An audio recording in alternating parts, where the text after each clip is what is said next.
Ассалаумағалейкум, мен құрметті көрермендерім. Баршаңызға қайырлы кеш. Міне біздің Адлер балапан тауықтарымыз. 4 тауық бір әтеш.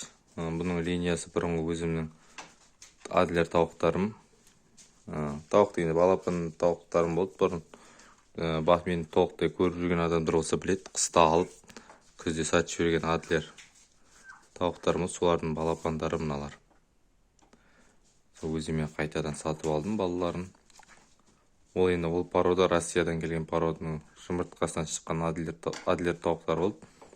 Одан кейін мынау да енді чисто Россия болады уже.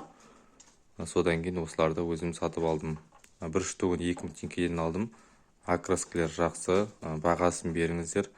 Лайк басып, қолдап, комментарий жазып кетіңіздер. Келесі видео қандай видео түсірейік, соның барлығын комментарий жазып өтіңіздер. Білесіздер, енді мен өзім тауықтан опытым бар адамын. Бәлем-бәлем тауық асырадым. Бұрынғы YouTube каналымда да түсіріп жүрген болатынмын. Но енді бұрынғы YouTube каналымның кілтеніп қалғанына байланысты қазір осы YouTube каналға видеоларымды салатын болам. Жаңадан қайтадан бастап жатыр. Жаңа тауықтармен жаңа YouTube канал, жаңа бағыттағы жаңа контенттер, короче айтқанда. Осы окей. Ертең ала берсе тағы да бір жақсы видеолар түсіретін болам. Пока тауықтарым ауырып тұрған жоқ, сырқап тұрған жоқ. Бәрі жақсы. Мынаның ішінде жинастырылған жоқ әлі. Бір қораның ыңғайы шықпады. Бұйыртса мына жерге бір қора жасауымыз керек. Мына жерге қора жасаймыз, көреміз енді ала бұйыртса оның барлығын.